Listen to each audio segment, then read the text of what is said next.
Hello, beautiful people. So, welcome to your astrological forecast for the week of October, starting from October 14th. We're going to be talking about the full moon in Aries, which is not going to be an eclipse predominantly, but of course, we build up towards it. And as you can see, I am recording this still from Tennessee, actually, on the day when you are going to be viewing this, because I'm pre recording this.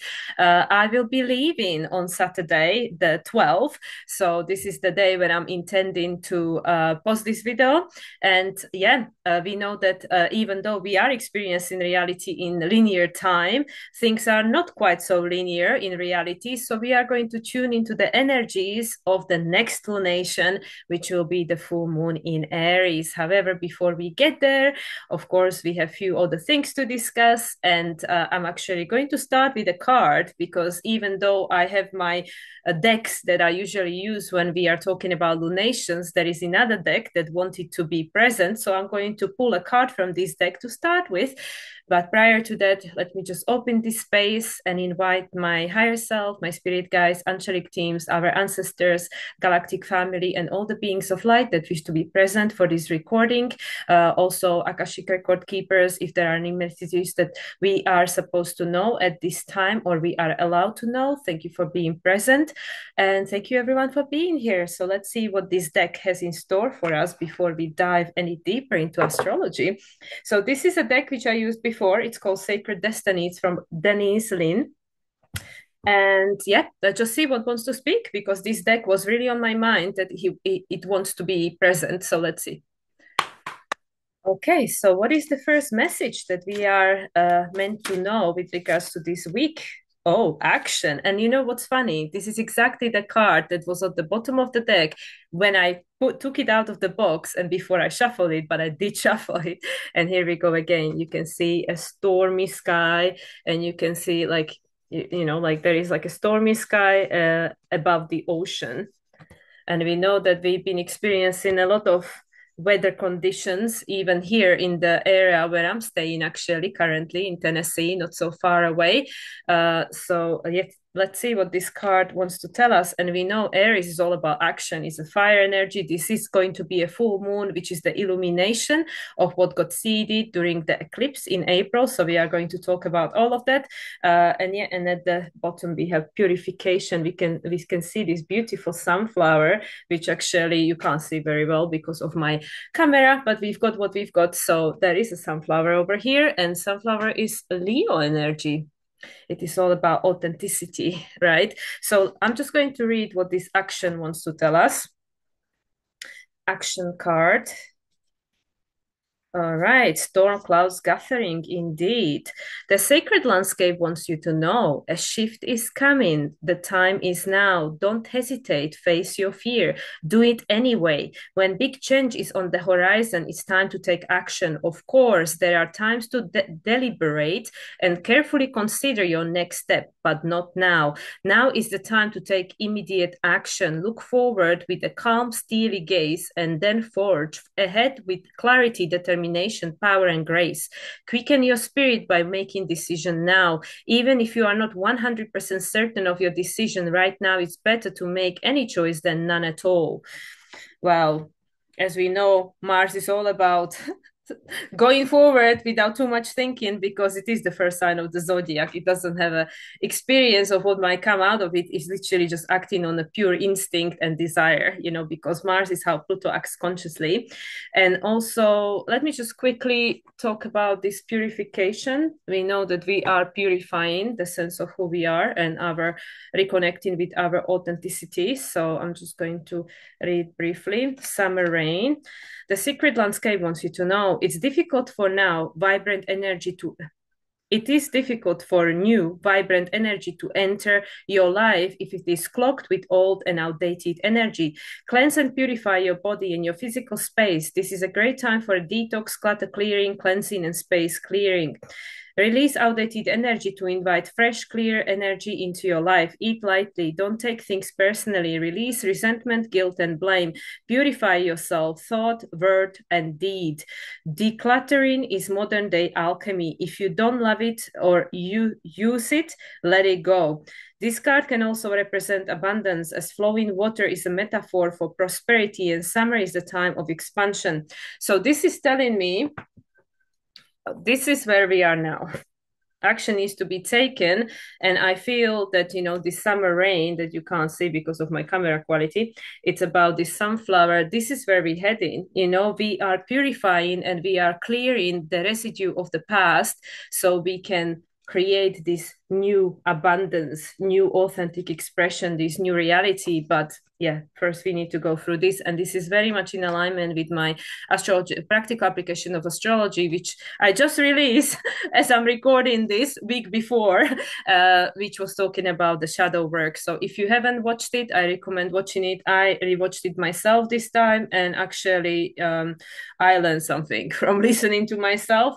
So anyway, I'm going to leave this for now, and we might come back to these two cards at the end if the cards that we're going to pull towards the end will need this to be compared or something. So anyway, so let's just dive into astrology. I'm going to name the aspects first. I'll try to do it briefly, and then we are going to look at the charts and see what's going on. So we are ending the week when you're watching this, October 12th, when I'm traveling. I'm traveling for 3 days, so I'll be traveling sometime. So October 12th, as we know, Pluto is stationed in direct, been retrograde since May 2nd, and also Chiron is sextile in Jupiter. This is all present for the upcoming full moon in Aries. And then on Sunday the 13th is a pack day. Mercury is square in Pluto. Mercury then moves into the sign of Scorpio, where Mercury remains until 2nd of November, I believe. 2nd of November, yes. So Mercury will move into the sign of Sagittarius the day after the new moon in Scorpio, which is on November 1st. Then on Sunday night, moon moves into the sign of Pisces, which is all about endings. Mars then squares Chiron. Then Sunday night, Monday early morning. This is where I ended last time in astrological forecast. Sun is making an opposition to Chiron. Now, this is interesting because, as we know, Chiron and Sun conjuncted exact at the day of the solar eclipse in Aries, which this is the full moon of, even though it is not an eclipse. So Chiron was a very active participant, exactly in the same degree and minute as the sun and the moon of the new moon in Aries, which we experience on April 8th. Then afterwards, on early Monday morning, or if you are in Pacific time zone, I believe it would be still Sunday night. Sun is making a trine to Jupiter retrograde in Gemini, and the conjunction between the two, Sun and Jupiter, let me see if I got it written somewhere, 18th of May. The conjunction between Jupiter and Sun took place on 18th of May, and there is something else that was going on the same day. I come to it in a sec. And Sun is also making a square to Mars. This is exact. This was present for the last solar eclipse in Libra, and is also present for this upcoming moon. Mars is still squaring the moon. And so Mars is squaring the Sun in this case, exact. It was squaring the solar eclipse in Libra. So this is a square. The conjunction between Sun and Mars took place in November last year. Let me see. The conjunction between Sun and Mars, which started this cycle that we are experiencing a square of, happened on November 18, 2023, which was right after the new moon in Scorpio that took place on November 13th. So here we go. This is the square. And then lastly, on Monday night, or early Tuesday morning, depending where you are in the world, we are experiencing Venus making an exact opposition to Uranus, and the conjunction between Venus and Uranus took place exactly on the same day as Sun and Jupiter conjunction. So on Monday, we are experiencing Sun trining Jupiter and Venus opposing Uranus, and at the time when Sun conjunct Jupiter, Sun and Jupiter were both in Taurus, ruled by Venus, and also Venus conjuncted Uranus in Taurus, ruled by herself. So yeah, we have some Venus qualities going on here for us to consider, which is all about relationships. We are still in Libra season at this stage, but also about relationship to self, right? Taurus. And we know that Pluto is going to ingress back into the sign of Aquarius for the final time right after the full moon in Taurus. So that will be for another conversation. Okay, then Tuesday the 15th, moon moves into the sign of Aries.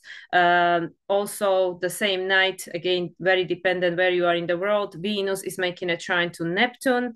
And the conjunction between Venus and Neptune took place on April 3rd, which was right before Sun conjuncted North-North. That was on a 4-4, and obviously right before the solar eclipse in Aries, which now we've been talking about the full moon in Aries. And what else is going on here? So there's nothing else on Wednesday. Thursday the 17th, we are experiencing this full moon in Aries.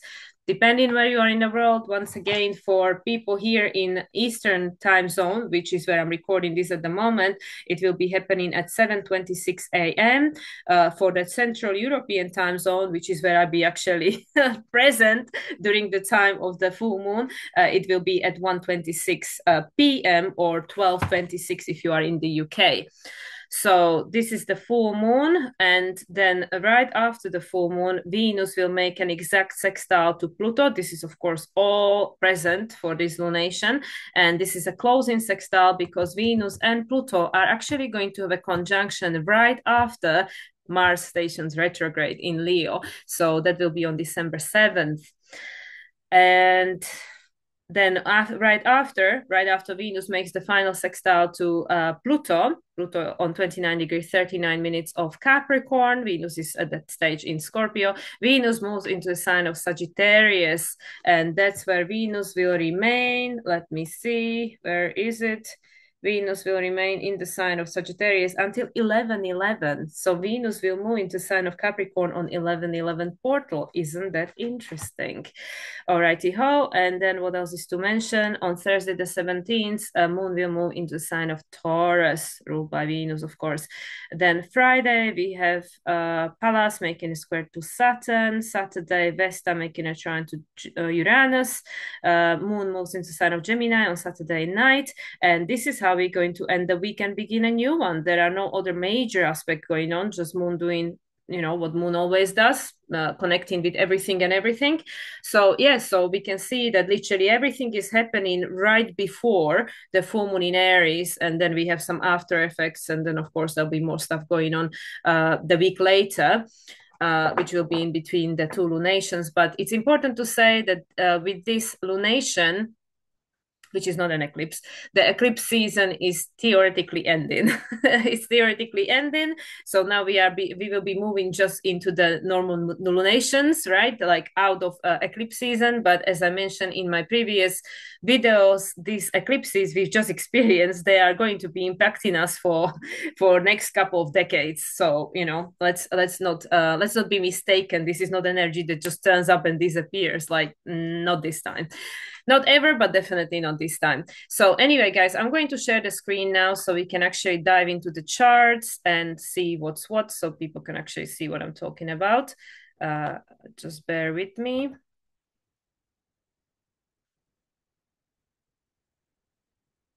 All right, so this is the chart of the, if you can see it. I think the computer is still thinking about it. Okay, I think people should be able to see it now, whoever is watching. So this is the chart of the full moon in Aries. It's happening Thursday, 17th of October, 2024, 7:26 and 18 seconds exact here in Eastern still daylight, right? Daylight saving, so East Coast of America, which is where I'm currently present.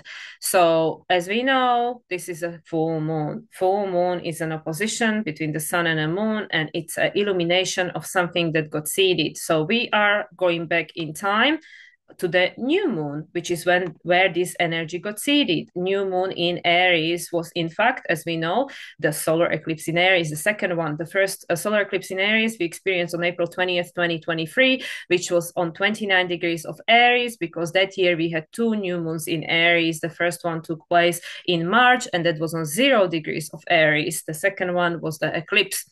But that eclipse happened in a closing phase. It was in a closing closing phase with the North Node. This one happened in a new phase because, as I mentioned, Sun and the North Node had a conjunction on 4-4 portal right after Venus. What did Venus do on that day? Third, she conjunct Neptune, right? Yes, Venus conjunct Neptune on the 4th, 3rd of April. Yes. Okay, so this chart is pretty self-explanatory. As you can see, literally everything is in Aries. There are a few things going on in Pisces, and obviously this Jupiter-Uranus conjunction was yet to happen because that took place on April 20th. So everything in Aries, new phase conjunction with Aries. As I already mentioned, Chiron was in exact conjunction with the Sun and the Moon. This is the eclipse chart, not the new moon chart. So you can see that there are some discrepancies with regards to minutes. This is 1922, 1923, and 1924, but actually the new moon took place at the 24th, so everybody was exactly aligned, right? But this is the chart of the eclipse. So we can see Chiron is in a new phase, starting a new cycle where, we have to face these things that wounded us, that made us feel unable to step into this new direction. Mercury is also in a new phase. Jupiter, Uranus is also in a new phase, but closing phase, Jupiter is closing to Uranus because the old story is ending, the story of disempowerment. Jupiter at this stage is still on Virgo decan adjustment, but Uranus is already on a Capricorn decan, which is all about self-mastery. Pluto at this stage is in Aquarius, still direct. Pluto didn't station retrograde until following month, May 2nd, as I just mentioned, because Pluto just is stationing direct, prior to this lunation on October 11th or 12th, depending where you are in the world. So we can see Mars here is in a closing phase with Saturn because they had a conjunction 2 days later. And also Venus is in a new phase with Neptune. And actually at the time, nobody was squaring the nodes good.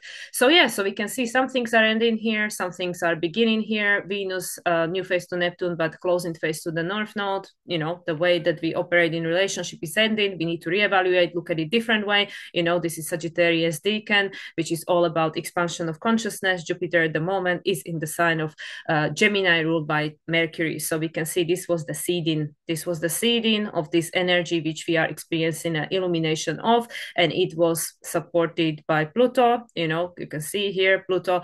Technically, it is a white orb. Actually, let's calculate. Yes, Pluto is sextile in Venus, and that's interesting. Isn't that interesting? Pluto is sextile in Venus, right? And at the moment, Pluto is sextile in Venus as well, but the opposite side. This was the new sextile, which was Taurus flavor. So Pluto is sextile in Venus. Venus is a little bit far from all these other guys, so Pluto actually doesn't have quite anything to do with the eclipse itself. But it's sextile in Venus. Technically, with Pluto, we give 15-degree orb, so we could say that Pluto is trining the South Node, even though it's a wide orb. But, we could say from evolutionary astrology perspective, Pluto is supporting the South Node. We know it's supporting Venus. Venus is ruling the South Node, and Pluto-Venus conjunction, as I just mentioned, is happening exactly on a day when Mars is, few hours after Mars stations retrograde on December 7th. Or Mars actually stations retrograde on December 6th, depending where you are in the world again. So this is, I think, quite interesting, with this sextile, because now we come into the opposite side of the things. So this was the seeding, April 8th. We know this was a very powerful, impactful eclipse that starting this whole process that quickened this change that we are currently really, really experiencing. It's really, really happening. And at this time, I was actually in Mexico. So I was in a time zone that experienced almost the totality of this eclipse, total visibility. And I believe also where I'm staying right here, right now in Tennessee, was also quite a lot of visibility. So that is interesting. And I'm wondering how this is going to show up in Mexico, the after effects of this energy. So anyway, let's move on. So this is the eclipse that this is not an eclipse. This is the full moon that we are experiencing now. And then this cycle will not end, but theoretically, we know that the cycle begins and ends with the new moon. So this new moon, which was the eclipse on April 8th, the next new moon in Aries, which now this is the midpoint of, will be on March 29th, which will be also an eclipse. This will be the final eclipse in Aries. We will not have any more eclipses in Libra until 2033, but this will be the final one in Aries, despite the fact that the nodes are already in the sign of Pisces and Virgo at this time. Of course, I'm not going to go deeper into interpretation of this chart because we're going to keep this a secret, a mystery until March, but it's important to mention that this is literally a day before Neptune enters Aries. And you can see Mercury is already there. So yeah, so this cycle will theoretically, but not practically end. Theoretically end in on March 29th, which will be the final solar eclipse in Aries of this cycle. But the energy will not end because we are not having any lunar eclipse in Aries at all. This time we had not any lunar eclipse in Aries because in 2023 we had final lunar eclipse in Taurus. Now 2024 we had the lunar eclipse in Pisces, and then next year we already moving on, right? So the next lunar eclipse in Aries, let me show you. The next lunar eclipse in Aries will be experiencing in October 2032, and this will be on the south node because the nodes will be reversed, and the next lunar eclipse, full moon lunar eclipse in Aries on the north node, just as we have now, will be in 2042, September 29th, 2042. And it's interesting, again, we have the number 2 and 9, which adds up to number 11. Now we have 2 and 9 with regards to the new moon, which is in March, 29th of March. And what was this one in between? This one was October 18, number 9. Yeah, there's a lot of nines, endings and new beginnings. Okay, guys, so this is just for the theoretical understanding, because when there is a no lunar eclipse, full moon to the eclipse, we know that, okay, this is a process that's going to be ongoing. This energy is going to be evolving over next, again, 9 to 18 years, 9 to 18 years. So we don't exactly know, just like I said last time with the lunar eclipse in Libra, we don't exactly know. Sorry, it was solar eclipse. Solar eclipse in Libra, which will not have the lunar eclipse. We had the lunar eclipse in Libra this year, but it was still in a closing phase, different energy. So we will not have the lunar eclipse in Libra in a new phase with south node until next decade or two, and then we're not going to have a lunar eclipse in Aries, like I said, until 2042, 2032 and 2042. So these are the cycles which we just entered into, which will be growing and evolving and changing over time, because we are creating a complete restructuring of the way we live on this planet. And it is actually it is not as simple as it sounds from the theory, because from the theory it sounds like, oh yeah, great, cool, let's have a different experience on this planet, let's make it better, right? But we underestimate the attachments, the emotional attachments to the reality we are experiencing at the moment. And we know that the solar eclipse in Libra we just had was squared by Mars. And as I started saying, also this lunation, even though it is not an eclipse, is squared by Mars again. At this stage, Mars is no longer squaring the nodes like it was during the past two lunations, but still, Mars is the ruler of the North Node. At this stage, Mars is on Pisces Decan, which is all about release. We know that Venus when is it? Venus is still making the trine. Yeah, because Venus is just about to move into the Sagittarius afterwards.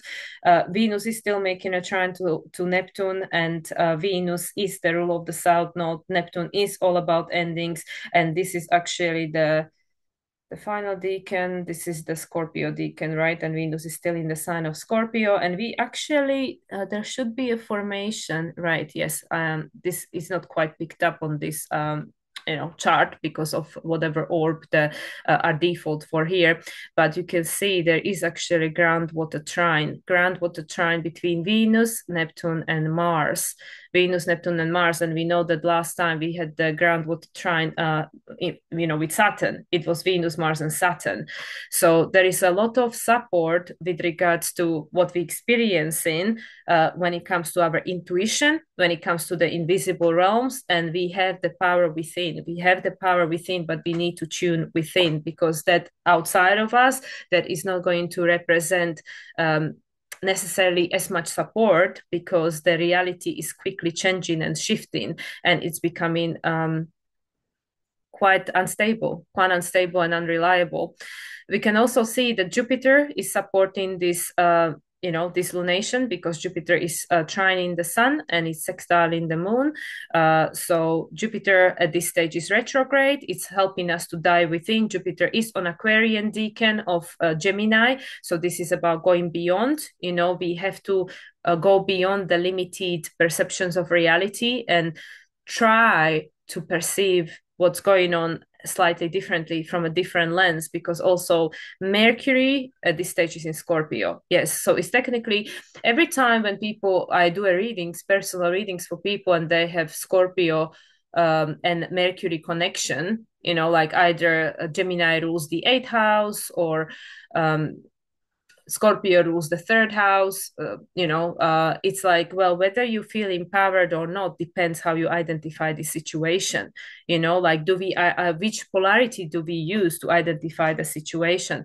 But as I mentioned and try to bring into attention, like, there always has to be a balance. We don't want to go to either extreme of spiritual bypassing or gaslighting, but we also don't want to go just totally into the doom and gloom of taking everything at the face value and just like, oh, but this is exactly what I'm experiencing with my nervous system and stuff, and it's that's it, it's the end, right? So there is that fine tuning of how we are going to be identify reality going forward, where we need to find that perfect middle point where we don't go into one extreme or another extreme, because both are valid, but either extreme is not actually serving. And this is what this Libra is teaching us. And by this stage, Sun is on a Gemini decan of Libra, which is all about the choice. So again, with this Mercury being in a sign of Scorpio, this is still new phase, even though it's wide orb by now, but still new phase with regards to Mercury and Sun. They had a conjunction on October 1st.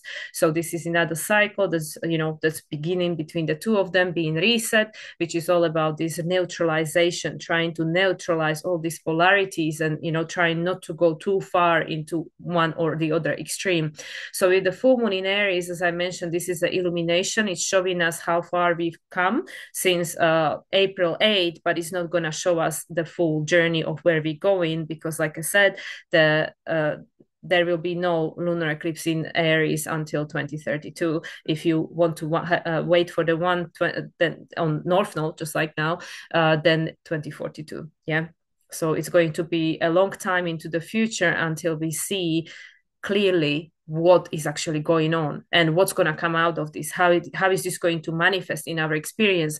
But with Mars being on this Pisces decan squaring, creating a T-square, and from the opposite side we have Pluto. Mars is already opposing Pluto, and this is going to be something that's going to be in effect for a long time, literally like 4 or 5 months. We're going to have Pluto. I don't have all the exact dates. Okay, I didn't go that deep digging, but Mars and Pluto are going to oppose in one another for at least 4 months, because even though Pluto is going to go into Aquarius, Mars is going to go into a Leo, and then Mars is going to go retrograde. It's still, because Pluto moves so slowly, right? They are going to be within orb. They are going to be opposing one another for quite some time, probably even more than that, maybe even half a year.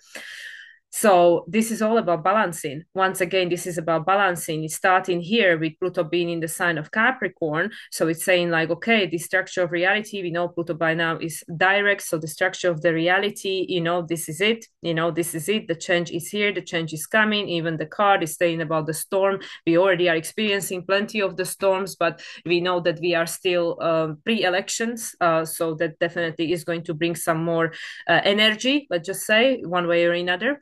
And like I said, Mars being on the Piscean decan at that stage is about what needs to be released, the attachment to the old identity, the attachment to, how we perceive ourselves and potentially our leaders, or how we are or are not the leader of our life, the conscious creator of our life, because of this, Libra, because of the way that we perceived and identify reality prior, which made us feel disempowered, that, oh, I need to invest into someone else to help me to be powerful, or to feel that I'm in charge and in control and stuff, but with this Uranus still retrograde, being in a sign of Taurus, and this is Capricornian decan, the structure of the reality is no longer serving, where we externalize all this power and look up to this organization, or, government, or these bodies, these big institutions that made us feel safe and secure in the past, but dependent. They made us codependent on them. And now this is no longer actually making us feel very safe, right? So I feel that also with regards to what's going on, I mean, obviously at the time when I'm recording this, there are still these disastrous situations going on here in the US. I have no idea what's going to be happening 1 week from now when you will be watching it. So things might change, more things might take place, who knows? But at the time when I'm recording this, as I mentioned in my practical application, Asheville, one of the, very, very badly affected cities here in the US by the floods, it's only 2.5 hours from where I am currently. So, there are a lot of places, a lot of people, not just in the US, but all over the world, which are undergoing very challenging situations, and there might not necessarily be the help available or offered in the way that these people need, right? And this is again to do with how this system is created to support or to offer limited support or whatever. I'm not going to dive into rabbit holes in here. What I'm saying, what I'm trying to say with this is that, this Pluto is squaring the moon, this Mars is squaring the moon. Obviously, this is not like looking to the left or right, but, these two are in opposition. Mars is how Pluto acts consciously. Mars is in Cancer, old identities, memories of the past. It is a Piscean decan. We know that Neptune, is trining Venus. Venus is in Scorpio. This is the end of Scorpio. This is actually Scorpio. This is a Cancer decan. Again, same as Pluto. Pluto being in Cancer on the Pisces decan, Venus being in Scorpio on Cancer decan, and Neptune, of course, being in Pisces, and this is a Scorpio decan, right? So just exactly the same as we had last time with Saturn instead of Neptune. So they are all in the decans of the next sign. So it's saying that these attachments to how things were are now no longer making us feel empowered, and a lot of that lost meaning because there is all this flooding, literal and theoretical, and flooding of emotion that is actually no longer making us feel safe, but it's making us feel potentially confused or disillusioned, or we are being lied to. And the only way you can actually find the answers that are right for you is to dive within. So there is a lot of water over here. And with the Aries and Libra in opposition, it's saying about this, we need to be brave to try to do something different, to think in a different way. And also with regards to Aquarian age, it is decentralization. It is smaller groups of people that will help each other and support one another because they share the same vision. And the vision doesn't have to be the same for all these groups, right? It's just like I was saying in my last lunation video with Adrian, when we were talking about this solar eclipse in Libra, and we, what I was getting from the spirit was like this microcosm, macrocosm. We've gone from micro, like when people lived in a tribal setting and stuff, and then macro, when we spread out and became, cities, and now it became all like monopolized. It's like one network that rules everything and stuff, and it's in charge, and it creates this imbalance, right? Because it's too much power on one end and not much power on the other end and stuff. And now it's going to go backwards. More and more of this energy is going to be withdrawn from this one center, right, to this like one entity that owns everything, right, it's going to be taken out, so it's going to become more micro, like I said, decentralized. This is going to the system is going to become decentralized, fractured and decentralized, and there's going to be a lot of these small like how to describe it, not just like tribes and communities, but this small cells. I don't know how to describe it, like clusters, small clusters, the small clusters that are going to be created, and they are going to be supporting each other, but it's not going to be in a codependent way, it's interdependent way. So that's what I feel with this Pluto square in this full moon, creating a T square. So this is literally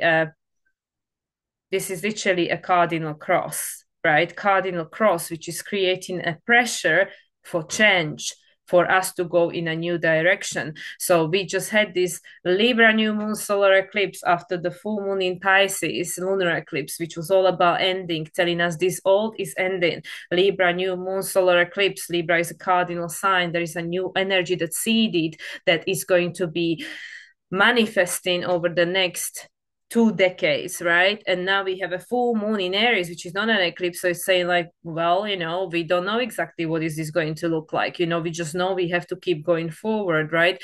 And then we have these, very important participants. And again, you can see Chiron is involved over here. Moon is in a new phase with Chiron. We are creating a new future human, a new being, a new self that is self-governed, that is its own leader, this is a Sagittarian decan that is here to create a new story. And Jupiter is retrograde. Jupiter is sextile in the moon and is trining the sun. It's saying that we need to make a different choice. This is an Aquarius decan. Go beyond the wounding, go beyond the fracture, go beyond the centralization, which is this decentralized way of being. We're going from macro back to micro. We're going to create a small units of being, right? That's going to be how you say it, not codependent, interdependent. So they're going to be supportive one another. So yeah, and you can also see, like I said, Venus. Venus is not just making a trine to Neptune. Venus is actually making a trine to North Node as well. So Venus being on 29 degrees, again, the 29 anarectic degree, but it's also number 11, master number frequency, is trining this North Node in Aries, right? And this is Aries decan, of course. Number 6, you could say it's Virgo, sixth house, right? Which is about the adjustments, but I don't really work particularly with the degree theory. But number 6 in numerology, it's about balance, harmony. And in the tarot card, what is number 6? Let's think about it quick. Number 7, gosh, I have a complete blank, isn't it? No, Hermit is number 9. Gosh, I have a complete blank. Oh yeah, lovers. Lovers, number 6, lovers, of course, choice, right? So yeah, so this is actually a very busy chart. It doesn't look so busy here as it does on my phone, because all these thin lines are actually proper blue lines over there. But yeah, we have a lot of things going on here. There is a formation of a kite. Let me just see it on my phone so I can identify where exactly it is. Because the chart, looks a little bit different on my phone. So yeah, full moon in Aries. Here we go. So yeah, let me see where I know that we have this water trine, but there is also a kite formation, which is yeah, because there is a Vesta over here. Oh yeah, because of the Uranus Venus opposition. So the Uranus Venus opposition is at the skeleton of the kite. So there is Venus here, Venus Uranus opposition. And then yeah, there this leg, if you imagine it was blue, but for whatever reason is not, because there is a 7-degree orb. But in evolutionary astrology we give 10 degrees for the trine. So there is a kite formation here. And actually there is also a mystic rectangle, and that's between Venus, here you can see, It's literally that one leg that is not showing as blue, just like the dotted line over here. But you have a mystic rectangle here as well. And that, of course, has these two oppositions, the two oppositions. So we need to resolve these two imbalances to unlock this mystic rectangle, which is, this is all blessings. This is all supporting us. Again, this is what we got in here: Neptune, Uranus, and Mars. At the precipice of that is Uranus. This is all about evolution. This is all about fracturing the sense of, you can say stability, but it's more the comfort zone and the rigidity to change. Because just like we know, and I'm sure I definitely talked about this in some of my previous videos, that if a child has a safety, if it's brought up in a safe way, that creates this healthy attachment, right? Then there is not really such a need for the child to change. Like, I mean, it will change obviously with time and age, but when people come from a very fractured, very disempowering upbringing, then there is this drive, there is this hunger, there is this like push, this challenge, these squares, that I am going to do different. I am going to create something different for myself. There is like this, desire that I'm going to change this pattern, right? Now, if you're born into the family that everything is like, feel safe and secure and it's comfortable and stuff, then the child is like, okay, I'm just going to do exactly what my parents are doing or have done because this feels good.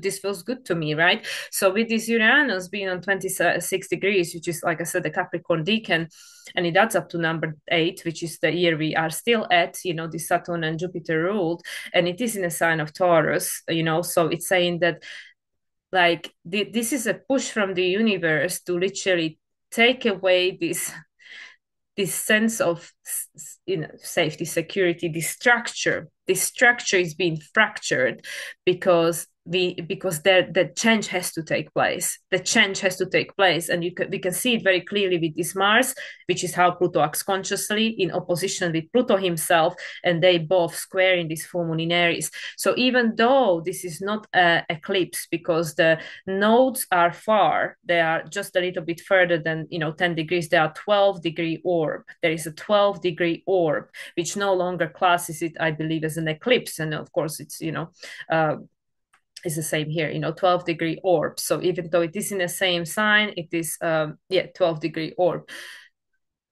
Am I saying right? No, 16-degree. Oh, sorry. I can't even count. 6 and 24, 18-degree, what I'm talking about. I thought it was like, I'm looking at it and I'm thinking, oh, it's a next sign. I thought like 24 and then we go to 30 and 6. Okay, that's what confused me. So, okay, 6 and 24, let me cancel my bad math. It's an 18-degree orb, which is too far. It is too far for it to be a conjunction, 18-degree orb from 6 to 24. And the same here. So that's why it is not an eclipse, because the orb is just too wide.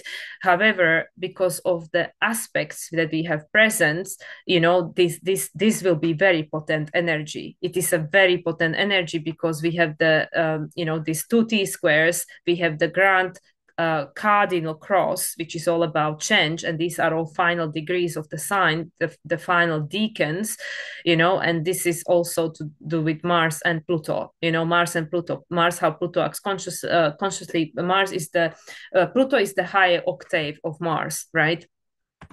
So yeah, so this is definitely going to be felt because it's saying, just like that card. I mean, you can't make it up. Change is coming. Change is coming because just like literally like now, even with what is happening, people feel let down, people feel disappointed, rather than a help and support that's needed being available. People in charge are still focusing on more destruction, where all the resources go to support more destruction in countries that are not even in the same country where the resources are needed. That's all I'm going to say. So that's what I mean. People are becoming more and more disillusioned with the structure of reality they're experiencing because it is not supporting them. Because I know I made this video when I was in England. I said that that was something I was experiencing in my personal life, but it was a good analogy for what we are experiencing collectively, because I said that do the people that we trust have our best interest as a part of their best interest? And this is also Scorpio. Can I trust? Can I trust, that we have the same interest, needs and resources, that we want to invest into the same thing? Are the needs of both of us going to be met? This is the balance. This is also the same with relationships, right? We're still in Libra season, even though this is a Gemini decan, like I said, number 6, this node, number 6 is the lovers in a tarot, which is the Gemini, right? The choice. So what choice are we making? These people that we surround ourselves with, the environments we are connecting with, the money, the places, spaces, and people we are investing into, do they have our best interests as a part of their best interests? And this Venus goes like 29 degrees of Scorpio. Like throughout Venus transiting in Scorpio, a lot of things have been brought up to the surface. We are only 6 days away from Scorpio season at this stage, so almost in Scorpio season, less than a week away, and that will be again more going within. And Venus, will be in Sagittarius for most of it, and Sagittarius is because of the expansion, because of reevaluating what is the story, what is the belief, like we all trying to be a good law-abiding citizens, but are my needs met? Are my interests being considered, right? Are my needs being considered, and stuff like that? Because nobody's needs are more important than anybody else's needs, right? And this is the Aquarius, the equality, and this is what is going to be the main reason for the decentralization, because more and more people's needs are not being met. Just like when people lose everything they have and they have nothing else to lose, then they have nothing else to lose. Then they will just do whatever they want to do or whatever they need to do to survive, because when everything is taken away from people, then they will just do whatever they need to do to have their needs met, right? So that's what I mean. So this is what's going to create the push towards a different direction, the cardinal cross, different direction. The new is always created under the pressure, just like I experience in every single reading I have done for my clients. Like I said, where the upbringing was not easy, it created the need, necessity, and the desire for new direction. It pushes us forward. This is what creates evolution. And as I keep saying, again, multiple times I mentioned this, these, Uranus, Neptune, Pluto, these are not personal planets. These are not personal planets. They are archetypes. They are archetypes of change. And you can see there is a support, right? There is still the support. Pluto is still sextiling Neptune, trining Uranus. Uranus, we know, is sextiling Neptune. These guys are supporting one another. And also now Mars is supporting them. Mars trine Neptune, Mars sextile, Uranus. So, the conscious is now supporting the evolution as well. The conscious is saying we consciously, as humanity, made a choice. We all made a choice that we won't change. We won't change. This is Pisces decan. We done. We done with the experience of suffering and disempowerment and victimhood mentality and sacrifice. We done. The Pisces age is done. That's it. Like this next year and a half with the nodes being in the Virgo Pisces, that's it. That's it. That's it. That's the end of it.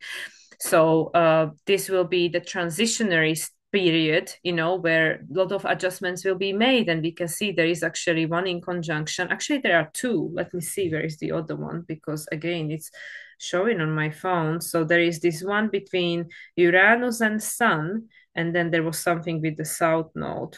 Where is it? Was it the South Node? No, or the North Node. Yes, the North Node. Okay. So there is an in conjunction between Sun and Uranus. Sun and Uranus. Yes, here. This is one in conjunction, Sun and Uranus. So this is a blind spot, something we cannot see. And this is a closing, right? Closing in conjunction quincunx, which is a Scorpio. We don't see just how powerful we are. We will not find out what we are capable of until we are tested. Like we never know how strong we are until we have no choice but to be strong to survive, right? So this is one in conjunction, something we can't see. And as I mentioned, the other one is between Mercury and the South Node, right? Here, Mercury being in Scorpio, the choice. Do I choose to look at this situation as doom and gloom, or do I choose to look at this situation as something that I can use to empower myself or become more resilient? And, with the sorry, North Node, not South Node. Did I say South Node? North Node. And with the North Node, so this is an in conjunction. There is this new direction we're heading into, and we can't see it. We can't see how this is going to make me feel strong. When we're going through all these challenges and difficulties as a human race, how is this going to make me feel strong? It doesn't feel very empowering, right? And for especially people who are experiencing this in a real time, who are losing everything they have, everything they own, and in many cases, even people they care about, how is this making me strong, right? This doesn't make sense, right? Just like the other side of it is Uranus to Sun. How is this creating balance and justice? But like in many cases actually, yeah, you can see they are a little bit different color. In many cases we never know what is the meaning of the situation we are in, where we are in, when we are in it, when we are in it, just like when we go through something like a very heartbreaking breakup in our life. We never think about it like, oh, this is great, this is definitely serving me, when we just going through it, when people are going through divorce, for example, they're like, oh yeah, I feel so empowered, rah, but usually years later, years later, where they find a new partner, or even if they don't, even if they just create a completely different life for themselves, then they can look back, at the time when this difficult thing happened and go, oh yeah, now I understand. But it hardly ever happens when you are in the situation, or me or anyone, when we are having that experience, because we need to integrate it, because it's traumatizing, because it's hard, right? So again, this chart is saying, with these two in conjunction, there is no finger of God, but there are two in conjunction, is saying that everything that's happening in the world in many cases is not going to make sense. It's not going to make sense, and it's not going to show us how this is supporting us in heading into this golden age of Aquarius, this new earth, that's going to be so amazing, all 5D, But again, how are we going to create? And this is again something which I would really, really recommend people to watch my monologue, my practical application of astrology that I just released, which was that shadow work one, flowing through the shadow work, because this is where I'm trying to explain this, through my personal experience, that, like in order for us to create these new communities, this new way of being, we first need to see the shadow that is preventing us from experiencing that. We need to see this energy and transmute this energy, and we need to heal this energy. So with regards to microcosm, the world, this energy, this, whether it's the natural disaster or man-made disasters, or all these, like people between each other, like causing hurt and stuff like that, all this energy needs to be transmuted. This energy has been around for a very, very, very long time. And with all this, what we've got going on here, this support, yes, Mars is supporting us, Uranus is supporting us, Neptune is supporting us, Pluto is supporting us, absolutely, they're all supporting us. Venus is actually in a position with Uranus. We have the ruler of we have the ruler of Uranus opposing Uranus, whilst Venus is ruled by Pluto, and Pluto is opposing Mars, and Mars is the ruler of the North Node, Venus is the ruler of the South Node, and Venus is trining the North Node, ruled by Mars. So yeah, so what can we decipher with all of this? It's saying, oh yeah, this is absolutely supporting us on an evolutionary level, on a spiritual, higher perspective level, on a human level, on an everyday experience, practical experience. We've got this T-square, and this does not feel good. It does not feel good. It's not gonna feel like, yeah, I have it, sure, I have it, I lose everything I have, oh yeah, that's supporting my evolution, well done. Of course not. This is not how it's gonna feel. Cancer, this is not how it's gonna feel. Like, oh yeah, I want, it's just like I started with, right? I want my life to change, I want to experience a completely different reality, but we keep forgetting about all these aspects of ourselves, present or past, and all these ancestors that live within us, that had to survive, and created all these coping mechanisms and attachments and stuff that got passed on from generation to generation. We're forgetting about that, that lives in each and every single one of us. So when that gets threatened or taken away, it doesn't feel so good. Even if somebody tells us that, oh, I take everything you have away so you can go into new age of Aquarius and become a brand new person and have a brand new life. How will most people respond to that? Like, are you kidding? Are you crazy? I'm not giving you my house and everything I own and everything I ever been to. Like, no. So that's what I mean. In theory, it all sounds good, right? Doesn't it? Sounds good. But in practice, we're forgetting about the past, the past that helped us to survive, the past that got us where we at. So once again, talking about all this time and age of Pisces, or structure of reality and systems that are at play at the moment that are falling apart, that might sound like, oh yeah, the sooner the better, of course, Phoenix rising, all the rest of it, can't wait. But there is no alternative in place fully at the moment, and nobody has like, okay, you move from this house to another house. This is not how it is. There is not this new that is fully manifested yet, and they just say, oh yeah, you just go get on in the car and there is a brand new house and a new job and a new neighborhood and new friend and everything is ready for you. And then you go, okay, yeah, sounds good. Sounds good, I can trade, right? We don't have this. There is not that guarantee, there is not that manifestation. We have no new full moon lunar eclipse in Aries. It is not yet manifested, it doesn't exist, because what we see manifesting is the 29 degrees, and it's the Neptune in Pisces, and it's the Saturn, which this stage is what? Cancer decan. Right, the Cancer decan. Saturn is still retrograde. Neptune is still retrograde. Pluto is direct now, but now Jupiter is retrograde. Jupiter, that is in Gemini, the sign of choice. And Mercury is in Scorpio, ruled by Pluto on 29 degrees, just about to ingress back into Aquarius the following month on November 19th. So it's saying that, yes, the structure of the reality is falling apart so it can create a space for this new energy, but the new energy has to be created. It is not here. I mean, it is here energetically, but it is not yet manifested. It has to be created, and it has to be something completely different from what it was before, because otherwise it will just recreate the same thing, right? So, this chart is illuminating how far we've come since April and how far we still yet have to go. So like we are in an eye of the storm, in a, I can't even say middle of it because this is still just the beginning, right? But in the middle of this cycle between April and next year, March 29th, we are in the middle of this cycle, but we are not in the middle of the evolution, because we are talking about next 20 years, right? So we are right at the beginning of it. So all in all, there is a lot of support from the invisible realms. They saying like, yeah, if you tune in, you will find the guidance. You will find you have what it takes. You have the tools. Each of us has what it takes to get through these times. Otherwise, we wouldn't be here. We wouldn't be here. We wouldn't just volunteer to come to Earth if we were not equipped. If we were not equipped to deal with what's going on. However, this is not what our brain thinks, because our brain is the archive of the past, and it's conditioned by this 29 degrees of Capricorn, the reality that was. So we are comparing what is happening now to everything that was, and it doesn't potentially feel very good, right? Because it feels all the same. So with this, Mercury in Scorpio, Venus in Scorpio, but Venus on 29 degrees, you can see, like I said, exact sextile, the Venus sextile to Pluto, exact is happening a few hours after this full moon.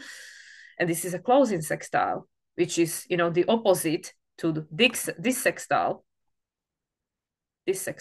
right? This is the opposite sextile. This is the Aquarian flavor, which is preparing for the next conjunction. Venus and Pluto are having 2 conjunctions in 1 year. That is crazy, right? So yeah, so this is a releasing of the old, with regards to, we need to learn to identify things differently, because if we just keep identify things in the same way, there will be no hope. There will be no hope. Because the brain will just identify everything that was when this took place last time, and that took us to the point where we are at now, and we'll be going like in circles, like there's no hope. We're just going to keep recreating the same thing and keep recreating the same cycle of suffering, and it's never going to end. And then we think like, oh yeah, the death is the solution, right? Or that's the how do you say, like the stop of suffering. But this is the way of living on this planet that is ending. Like, because yes, like we are absolutely going to create a different way of being, a different way of living, by learning from the past, by knowing that the way things were and the way that they operated is not going to take us where we want to go, but also understanding and being grateful that this way of being and existing and experiencing reality did hold a meaning at some point in the past, long time ago. But that time, that cycle has now ended. So yeah, so anyway, without beating around the bush and going in circles, also last thing to mention, you can see this North Node Neptune conjunction. It's getting closer and closer.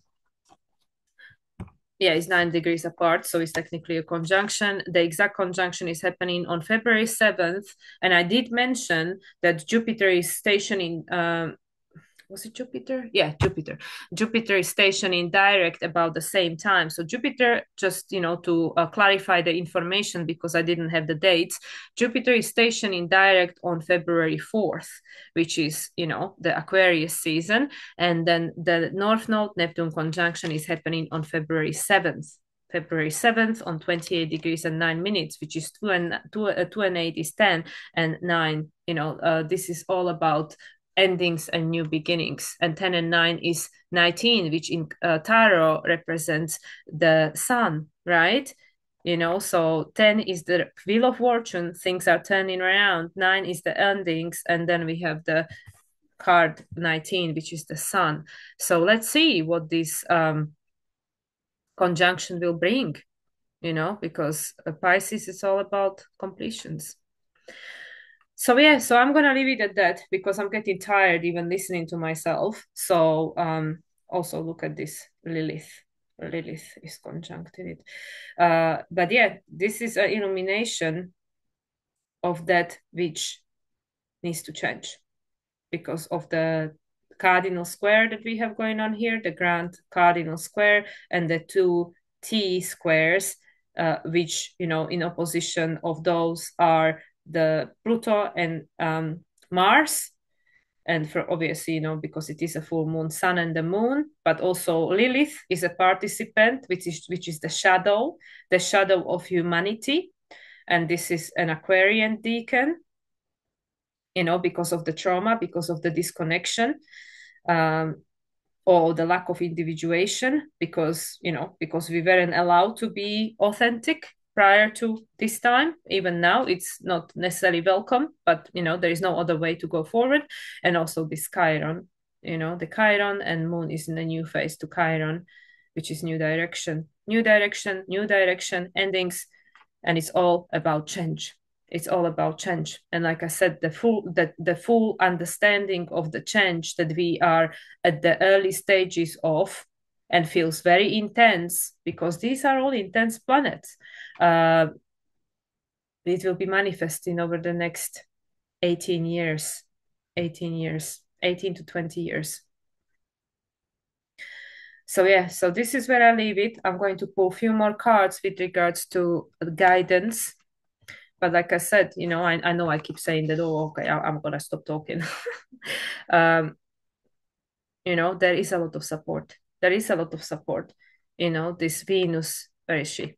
Venus trine Neptune, personal planet and evolutionary planet. Mars trines Neptune, personal planet, and then also the sextile, Mars sextile Uranus, Venus sextile Pluto, this mystic mystic rectangle kite, and this grand water trine, all these emotions that are flooding, and all these potential and possibility and opportunity to reconnect with our intuition and with our higher self, because this is the point. This is the new way of being human, be fully connected, to the invisible realms. So the support is found within, not without, no more externalizing of our power. and understanding the totality, understanding the deeper meaning of everything, not just see everything as the one layer of understanding, one layer of consciousness. So these personal planets are supporting the impersonal planets. So this is why it feels so much, because it is getting personal, but it is supporting us. It is still moving us, from where we are at to where we need to go in a way that is maybe not as I don't know what word to use, like not as extreme as it could be. Like it could have been much worse, but because so many people are awakening and understanding, there is enough energy that is going to create a container of safety for those that need it. So this is it. I'm not going to talk anymore. I think everybody's gets the picture, but yeah, there is a lot going on in this chart, a lot going on. So despite the fact that it is not an eclipse, it is a very strong potent lunation for sure.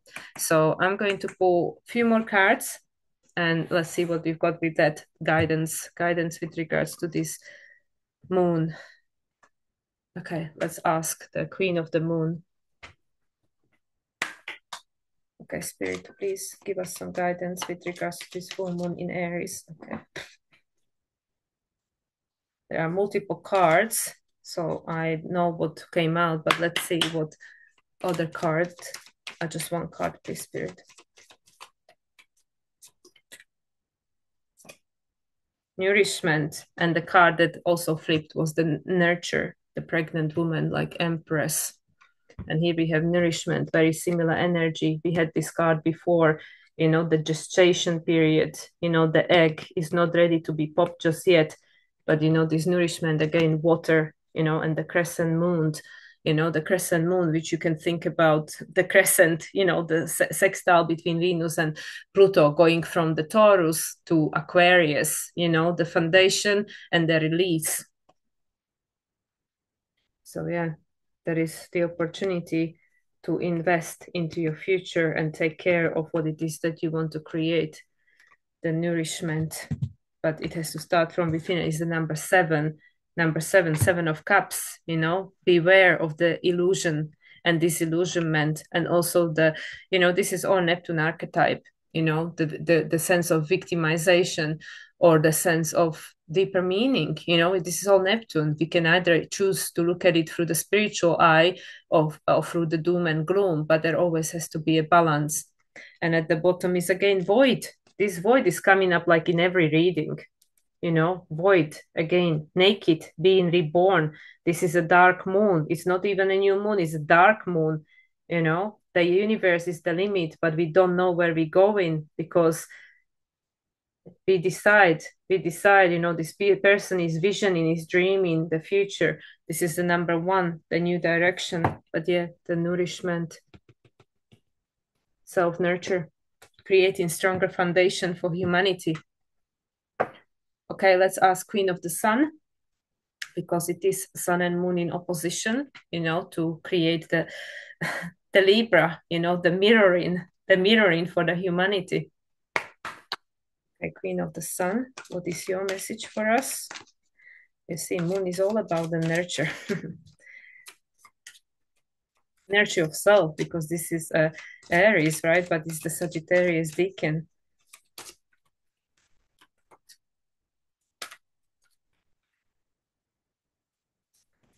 Okay.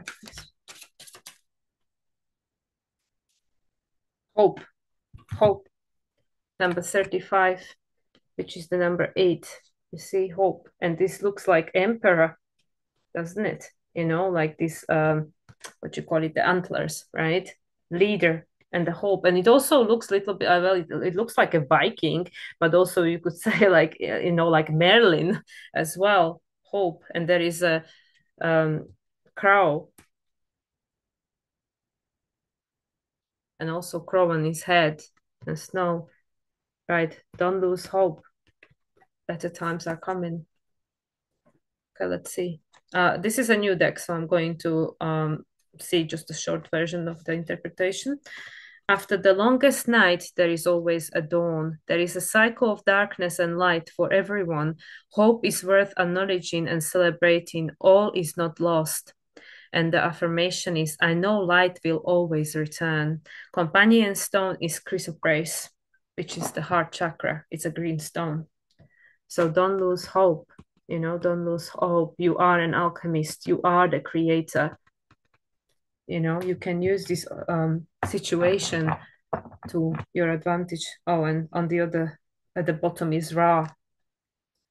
Ra was the god of the sun, wasn't he? And yeah, it's interesting that it's got the like head of is it the eagle? Which is either way, is the higher perspective. The Ra, number 30, 30 Jupiter, 30, 3 is the Jupiter, is the collaboration, co-creation, and it's a Empress,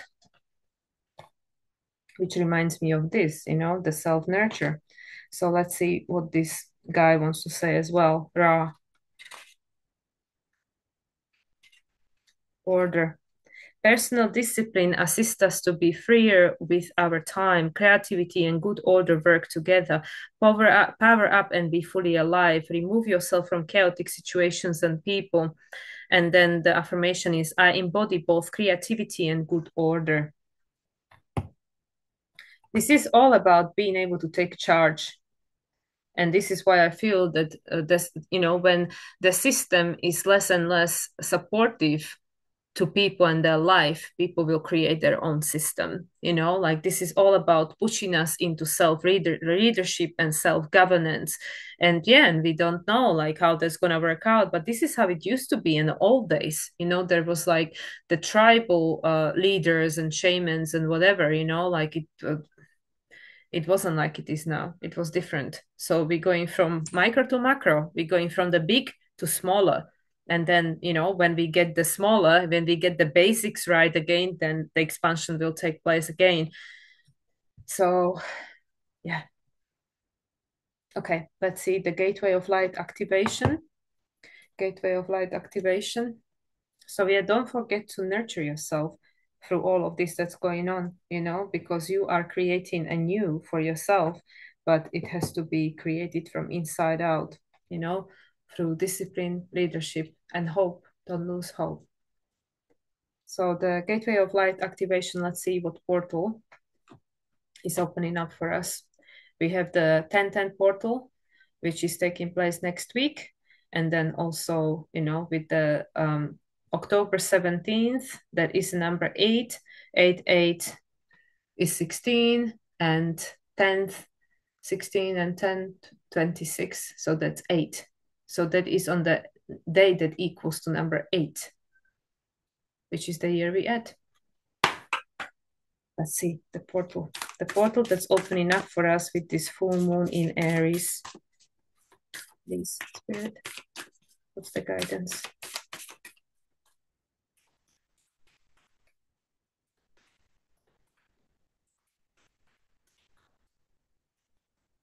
Karmic board clearing. Oh, wow. This looks like, is it a Saraswati? The goddess with a lot of hands. Okay, like this. Let me turn the link right off if it helps. Not so much. Yeah, I'm sorry. My camera is really not good. Yeah, here we go. You see, it's the being with like a lot of hands. Gosh, yeah, 8 hands. Yeah, 8 hands. The being of light. Okay, let's see. Energetic clearing, rewrite your story, live your truth. Yeah, that's what we got here as well, right? With the sunflower, purification, the clearing, and the storm. Yeah, the storm is coming to clear the karma, to clear the old, right? So the new can come. Again, the sunflower, it is very well depicted on the sun card, right? The card that represents the child, the new beginnings. So karmic board clearing.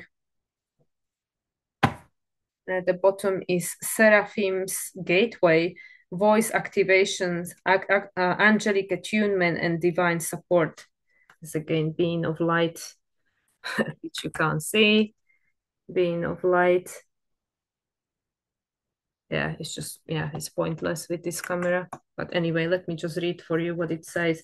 This is a Gateway of Light Activation Oracle from Carl Gray, if anybody has it. It's an amazing deck, very beautiful cards, but very light, a lot of light in them, so they don't pick up well on my very bad camera. And also there is a strand of DNA here, which you can't see, but it's coming from the beam, from the strand of DNA, this beam of light. Oh my God, I'm so sorry that this is not being very well seen because this card is so important. Look, you can see the like the the circle that like it is in Nautilus shell, this continuous process of evolution.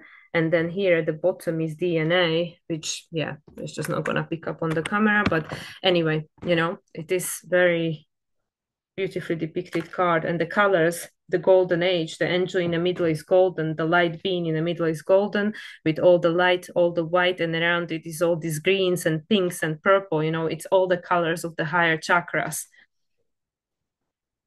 So yeah, let me read what these two cards have, because we have never had these cards before. I've never seen these cards before, so I'm curious. So we start with the karmic board clearing. So that being with the 8 hands, which, like I said, there is no uh, depiction being seen on a camera. Energetic clearing, rewrite your story, live your truth. The karmic board is a congregation of spiritual beings dedicated to implementing the law of cause and effect, karma, right? They have the capacity to help us overcome any karmic blockages that are affecting us. We can call on them to bring healing into our energy field and to clear away any patterns that are standing in the way of our experience of love and the expression of our life purpose. That's interesting, because in that last practical application of astrology we just got released, I was saying about the Rumi quote that, don't go seeking for love, but, remove the obstacles that are preventing you from receiving love. And this is something that's been coming up strongly with regards to anything that we desire and we don't have in our life, that we need to look at what it is in us, belief system, or contradicting energies, contradicting needs that are not allowing us to receive what we want. And also as a humanity, as a human collective consciousness, it's not allowing us to experience what we want collectively, because there is still this residue of the past that is still remanifesting, because the energy has not been healed and balanced. So it's interesting that this is coming around again, this cause and effect, and this clear away any patterns that are standing in a way of your experience of love and the expression of our life purpose. Yes, we want to have this different experience on this planet, but the energy of the past is still here, that is not allowing for this experience to be fully embodied, this new experience to be fully embodied by everyone, because this other stuff is still here and there are complete contradiction. Karmic blockages are often misunderstood. Many people think that the blockage is punishment for their bad choices or wrongful behavior, but it's not. Source is always on your side. It wants us to have a positive experience here on earth, but it also honors our choices and experiences, and sometimes these result in karmic blockages. It's important to know that many of these blockages were actually created by innocent choices. For example, continually letting someone's bad behavior or mistreatment of us slide because we really wanted to see the good in them, or choosing not to let love in because there was a part of us that was scared of the unknown. This is so huge. This is why in many cases I question that, are we helping or are we enabling? Like when there is something going on and we just like, oh, let's just let it slide, or let's just support this person even though nothing is ever changing and stuff like that. So yeah, so like, I channeled this before, with all of this, and it's so simple from the spirit perspective, this, pluses and minuses and zeros in the middle, but that's literally what karma is. That, if energy is not balanced, that it cannot be cleared, it cannot be neutralized, it cannot disappear. And this is literally like all these things we are experiencing which, yeah, there is a question when we can see all these, natural disasters. Are there like accidents, or are they man-made, or what's going on? But even if it man-made, whatever, but even these men that, like are creating these challenges for us, or whatever, this is all contractual. This is all like to create something that needs to be neutralized, needs to be balanced. And again, this is so challenging to understand when we are having this experience. And I mean, I am very blessed and grateful that that I am 2.5 hours away from this complete destruction that just took place here, not far away, like I said, in place, in Asheville and other places, in the US. So it's easy for me to say about, karmic laws and about higher perspective and stuff, where, I'm sitting comfortable, dry with my stuff and whatever. So that's what I mean. It is not so easy, to talk about these things, because then the ego comes in and start judging. Even I can sit here, start judging myself, right? So that's what I mean. So this is where this Mercury in Scorpio, which is saying that whether we will feel empowered or disempowered by the experience we are having, it's a choice. And it sounds very clinical and hard, cold-blooded and stuff. But in a sense, like, how else we gonna change this energy? I mean, like, there always have been suffering, and there were lifetimes. Well, we all go through suffering, like most of us go through suffering in some stage in our life, maybe not to the extreme some other people go, but all of us had gone through suffering of an extreme proportion at some point in our incarnational cycle, somewhere, sometime. So that's what I mean. So this is where it is not so simple anymore to just look at things from like this limited perception, but at the same time we have to honor the experience we are having. So that's what I mean. Things are, from the universal point of view, things are like, well, balancing karma, and just like this. And it's described so perfectly here. Universe doesn't want to punish us. There's just energy that is in balance, and it needs to be balanced. So whatever we are experiencing, we need to balance this energy. Is one extreme goes into another extreme until it's neutralized, but usually we just sway from one extreme to another, and that's why it keeps repeating itself. So connect. Imagine yourself surrounded by golden light and say, thank you, karmic board, for clearing all blockages, depths, unfinished patterns, experiences, psychic pain, or any other barriers that could be standing in the way of of my experience of love. So this is where I feel is also the trines, the groundwater trine, and this beautiful kite that we have, and mystic rectangle, which is like, yeah, there is an aspect of it that we have to do, like we have to do, we have to make a choice. But there is so much help and support available, because like humanity has been stuck in this vicious cycle for so long. And like, and it's ending. It has to end. So that's why I feel that all these ascended masters, galactic families, our ancestors, like literally everyone is at our disposal to help us to break free from this stuff, from this mess.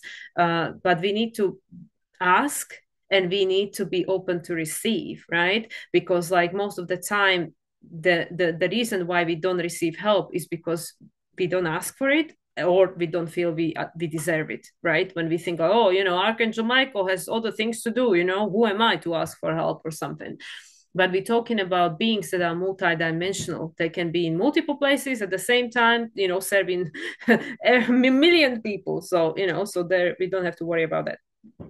Your message: if you are being overwhelmed by a traumatic memory or a painful event, know it's because this old energy is no longer serving you, and that your spirit is calling for it to be released. This card comes to you at the time when you are ready to surrender old ways of being and old stories. Know that receiving this message means your energetic self has been taken to the karmic board during sleep or meditation, so that your light body can be cleared of all karmic blockages and stories. All fears, phobias, challenges with partners and relationships, and feelings of being misunderstood are being released now. You are ready to move forward. Oh my God, like so much. so much. You know, this is such a perfect continuation of that message that's been coming in my practical application of astrology. It's just insane, you know, and I really feel this is again coming back to, if we try to move density with density, it's going to take forever. It's going to take forever, you know, and we've experienced this forever, thousands of years already. So we need to make these changes, these shift and changes in the invisible realms. And this is why I feel, you know, just like we had with the solar eclipse in Aries, in April, Mars was in the sign of Pisces. Now Mars is in the sign of Cancer. These are all, and Mars is in the sign of Cancer in Pisces Deacon. I mean, come on. And these are all water signs, which is all about this intuition. It is all about intuition. It is all about invisible realms. It's all about connecting with the spirit. These things can change. They can be absolutely healed and cleared, but it is not going to happen the way that we try to make it happen for all these thousands of years, because we can see that it didn't work. It didn't work, you know. We just keep recreating the same wheel and experiencing the same trauma, right? So this is huge. This is huge, you know. Like, thank you, spirit, for this. This is so empowering, you know, that we can change it. You know, we absolutely can. We can change these cycles, we can change this suffering, but it is not going to be changed in the same way that, you know, like how the problem was created. It's going to have to be changed in a different way through these invisible realms. So anyway, let's see this Seraphim's gateway, you know, with the DNA and like what you can't see, you know. Here you go. You know, it's just, you know, I just have to laugh, otherwise I have to cry. um, Seraphim's gateway. Okay. Voice activation, angelic attunement, and divine support. The seraphim are the highest form of angelic beings who are said to radiate from the heart of Source. They have been described in many different ways through the ages, but what is common is the idea that a brilliant light emanates from them. The word seraphim means, oh yeah, yeah, spirit just gave me download. Oh my god! Like, of course you can't see them in the camera. There is too much light. Too much light, we can't see them, you know. We can't see these beings, there's too much light. So they said, don't worry about it, you know, you can't see them because there's too much light, you have to tune in. So anyway, thank you, spirit. Brilliant light emanates from them. The word seraphim means burning ones, for in ancient times light was associated with fire, as this was the main source of light within homes. These beings of infinite light are essentially divine love that is taking on an angelic form in order to serve the universe. When they have appeared physically, they have been described as having 6 wings, and they are known for 6. That's where the North Node is: balance, harmony, choice. And they are known for their heavenly voices. In fact, miraculous planetary shifts are reported to take place when they sing. In the heavenly realms, they sing in constant praise of the Creator. Other angelic presences report to them with regard to their spiritual duty. As it were, it doesn't operate in such linear way, but this is the best way for us to understand the process. If you have ever woken up hearing your name being sung, the seraphim have visited you. When they come to you, know that you are blessed to be in the presence of angelic beings that emanate directly from the heart of Source. Their voices will help awaken the angelic presence you hold within, so that you can support the expansion of the world. Connect, visualize yourself immersed in golden light, then say, thank you, mighty seraphim, for blessing me with your loving presence and for supporting me in awakening the angelic qualities I have within. Your message: you are blessed to receive the light of the seraphim. Know that these beings of infinite light are singing your name in the heavens to unlock the power of your own voice. Angelic support surrounds you at this time. Know that you are safe, for you are being held by the presence of love. The seraphim are witnessing the glory of your being and activating your angelic qualities. You care deeply about the welfare of the planet and all her beings. In fact, you are hoping to make a great difference in the world, and the reason for this is you are carrying angelic light. Let it shine on the world around you. Okay, I think that's pretty self-explanatory, and I do need to end because I think I've been talking for a long time, which I now lost the track of when I even started. So let me pull a card quick. for the major arcana, and I'm going to end with that because I think I've been talking for a long time, so I need to stop recording. Okay. Overarching energy, final message from the major arcana. Thank you, Spirit. Let's see. Okay. This one is very eager. Oh my God. The sun. There you go. There are your sunflowers. There are your sunflowers. Look at that. Right. Oh, sorry. I'm showing you the back of the deck. There we go. There is a sunflower. Sunflower, yeah. That comes after the storm. Storm and sunflower. This is how we started. And look at what we got. The sunflowers, the white horse, the new beginning. Where is this card? The void. You see? The new is being born. The naked woman, the naked woman, the naked child, the sun and the moon. The hope, hold the hope, better times are coming.